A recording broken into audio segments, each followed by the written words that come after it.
बच्चों, मैं मंजू पाठक। आज मैं आप लोगों को रस के अंतर्गत शेष बाकी बचे हुए रसों के बारे में बताऊंगी। पिछले वीडियो में मैंने आप लोगों को 4 रसों के बारे में समझा दिया है। तो 5वां रस है वीर रस। जिस रचना के वर्णन से उत्साह उत्पन्न हो वह वीर रस होता है। इसका स्थायी भाव उत्साह है। जैसे कि हम देशभक्ति गानों को सुनते हैं तो हमें हमारे अंदर एक उत्साह जागृत होती है, तो वहाँ पे वीर रस होता है। जैसे एक उदाहरण देखते हैं। चमक उठी सन सन तावन में, वह तलवार पुरानी थी, बुंदेले हर बोलो के मुँह, हमने सुनी कहानी थी, खूब लड़ी मर्दानी, वह तो झांसी वाली रानी थी। इस तरह से इस पद को सुन के हमारे मन में एक उत्साह उत्पन्न होता है, अर्थात यहाँ पर वीर रस है। अगला रस है अद्भुत रस।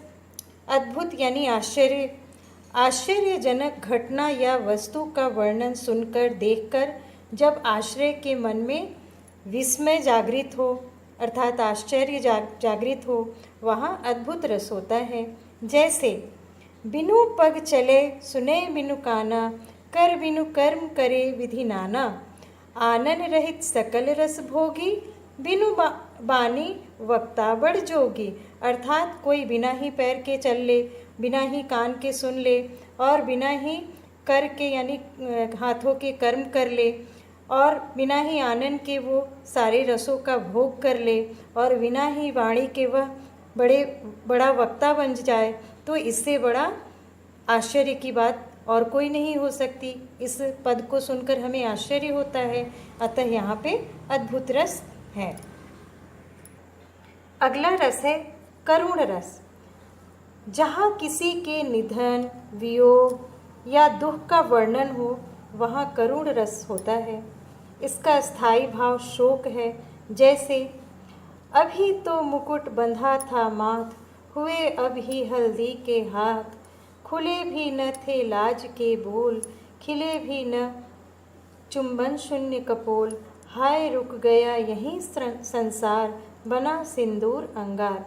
अर्थात यह वर्णन जो है उत्तरा के परिप्रेक्ष्य में वर्णित है। जब उत्तरा की नई नई शादी हुई थी और उसके हाथों की मेहंदी भी अभी नहीं उतरी हुई थी, तब तक वीर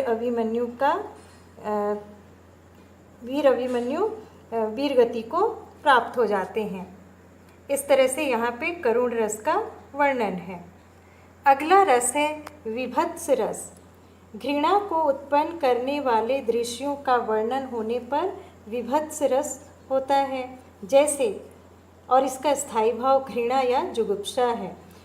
जैसे गिद्ध जांग को खोद खोद कर मांस उकारत, श्वान अंगुरिन काट काट के खात विदारत। अब इस पद को पढ़ते ही हमें घिन आती है, घृणा होती है, अतः यहाँ पे विभत्स रस का प्रयोग हुआ है। अगला रस है शांत रस। जहाँ सांसारिक वस्तुओं से विरक्ति का वर्णन है वहाँ शांत रस होता है। इसका स्थायी भाव निर्वेद या वैराग्य होता है। जैसे सुन मन मूढ़ सिखावन मेरो, हरिपद विमुख लहियो न काहू सुख, सठ यह समुझ सबेरो। अर्थात यहाँ पे सांसारिक जीवन से विरक्ति का वर्णन है, अतः यहाँ पे शांत रस का वर्णन हुआ है। अगला रस है वात्सल्य रस। वात्सल्य रस जब बच्चों की चेष्टाओं से माता पिता के मन में जिस भाव की उत्पत्ति होती है उसे हम वात्सल्य रस कहते हैं।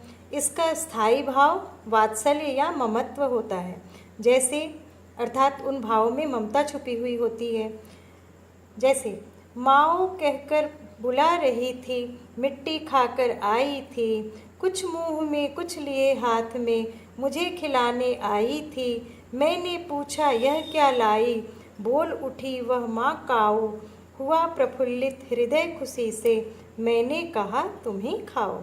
अर्थात यहाँ पर जब लेखिका की पुत्री हाथों में मिट्टी लगाकर आती है और वो प्रफुल्लित होकर माता को कहती है कि माँ आप भी खाओ, और उसके वो तोतली बोल काओ खाओ को काओ बोलना, इससे माता का हृदय जो होता है वो प्रफुल्लित हो जाता है खुशी से। अतः यहाँ पे वात्सल्य रस का वर्णन हुआ है। इस तरह से रस आप लोगों ने पूरे रस को समझ लिया। धन्यवाद। अगर मेरा वीडियो पसंद आए तो लाइक एंड सब्सक्राइब ज़रूर करें।